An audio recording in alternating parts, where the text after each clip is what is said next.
Hi everyone. ಹೋದ ವಿಡಿಯೋದ continuous vlog ಇದು.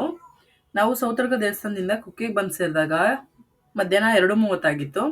ನಾವು ಕುಕ್ಕೆನಲ್ಲಿ ಅನಾಗ ಹೋಟೆಲ್ನ ರೂಮ್ ಬುಕ್ ಮಾಡ್ಕೊಂಡಿದ್ವಿ. ಅಲ್ಲಿ 3 ರೂಮ್ ಬುಕ್ ಮಾಡ್ಕೊಂಡಿದ್ವಿ. ಹಾಗಾಗಿ ನಾವು ಡೈರೆಕ್ಟ್ ರೂಮ್ಗೆ ಹೋಗಿ ಬಂದ್ವಿ. ನಿಜವಾಗ್ಲೂ ರೂಮ್ ತುಂಬಾನೇ ಚೆನ್ನಾಗಿದೆ. ನೀಟಾಗಿ, ಕ್ಲೀನಾಗಿ, ಹೈಜೆನಿಕ್ ಆಗಿದೆ.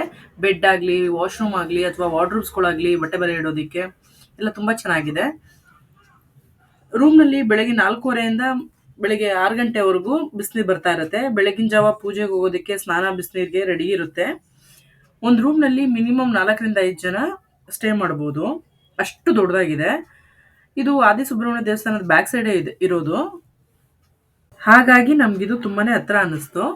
ನಾವು ರೂಮ್ಗೆ ಹೋದವರು ಎಲ್ಲರೂ 1 to 2 ಅವರ್ಸ್ ರೆಸ್ಟ್ ಮಾಡಿದ್ವಿ. ಆಮೇಲೆ 5:30 ಅಷ್ಟೊತ್ತಿಗೆ ಎದ್ದುಬಿಟ್ಟು ಅಷ್ಟೊತ್ತಿಗೆ ನನ್ನ ತಂಗಿಯವ್ರ ಯಜಮಾನರು ಎಲ್ರಿಗೂ ಕಾಫಿ, ಟೀ, ಬಿಸ್ಕೆಟ್ ಎಲ್ಲರೂ ತೊಗೊಂಬಂದಿದ್ರು.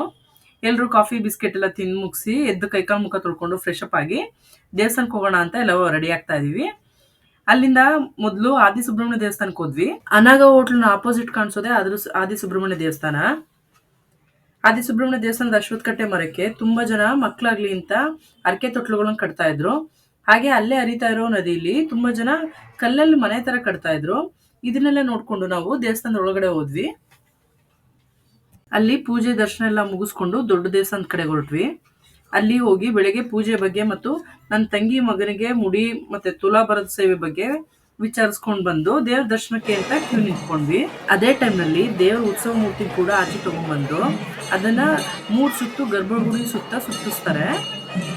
ಹಾಗೆ ಕಾರ್ತಿಕ ಮಾಸ ಆಗಿರೋದ್ರಿಂದ ದೇವಸ್ಥಾನದಲ್ಲಿ ದೀಪೋತ್ಸವ ಇರುತ್ತೆ.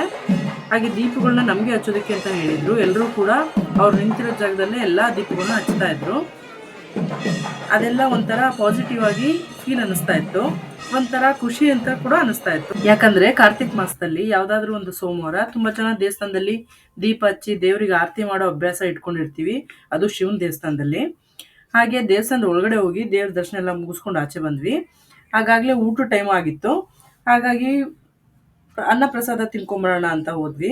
ಇದು ನೆಕ್ಸ್ಟ್ ಡೇ ಬೆಳಿಗ್ಗೆನೆ ನನ್ನ ತಂಗಿ ಮಗನ ಮುಡಿ ಸ್ನಾನ ಎಲ್ಲ ಮುಗಿಸ್ಕೊಂಡು ಎಲ್ರೂ ಬೆಳಗ್ಗೆ 6 ಗಂಟೆಗೆನೆ ದೇವಸ್ಥಾನಕ್ಕೆ ದೇವ್ರ ದರ್ಶನಕ್ಕೆ ಅಂತ ಹೊರಟ್ವಿ.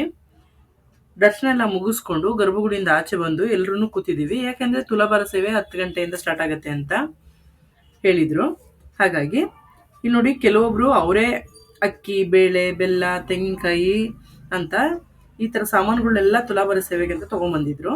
ಸ್ವಲ್ಪ ಜನ ಅಲ್ಲೇ ದೇವಸ್ಥಾನದಲ್ಲೇ ಅದ್ರ ದುಡ್ಡನ್ನು ಕಟ್ಬಿಟ್ಟು ಸಾಮಾನುಗಳನ್ನ ತಗೊಂಡಿದ್ರು. ಇಲ್ಲಿ ಕೂತಿರೋರೆಲ್ಲ ತುಲಾಭಾರ ಸೇವೆಗೆ ಅಂತಾನೆ ಹೆಸರು ಬರ್ಸಿ ವೆಯ್ಟ್ ಮಾಡ್ತಾ ಕೂತಿರೋದು.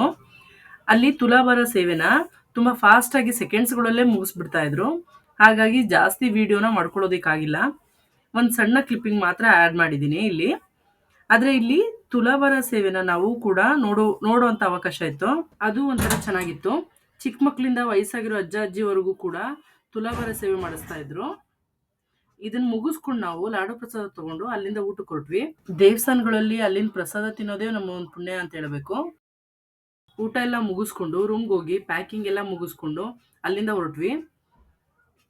ಯಾಕೆಂದ್ರೆ ನೆಕ್ಸ್ಟ್ ಡೇ ಮಕ್ಕಳಿಗೆಲ್ಲ ಕಾಲೇಜು, ಯಜಮಾನರಿಗೆ ಡ್ಯೂಟಿ ಇರೋದ್ರಿಂದ ನಾವು ಅಲ್ಲಿಂದ ಬಸ್ಸಿಗೆ ಬೆಂಗಳೂರಿಗೆ ಬರೋ ಪ್ಲಾನ್ ಮಾಡ್ಕೊಂಡಿದ್ವಿ. ಹೋಗುವಾಗ ಟ್ರೈನ್ಗೆ ಹೋಗಿ ಬರೋವಾಗ ಬಸ್ಸಿಗೆ ಬಂದಿದ್ರಿಂದ 2 ಥರ ಜರ್ನಿನೂ ಕೂಡ ನಾವು ಎಂಜಾಯ್ ಮಾಡಿದ್ವಿ.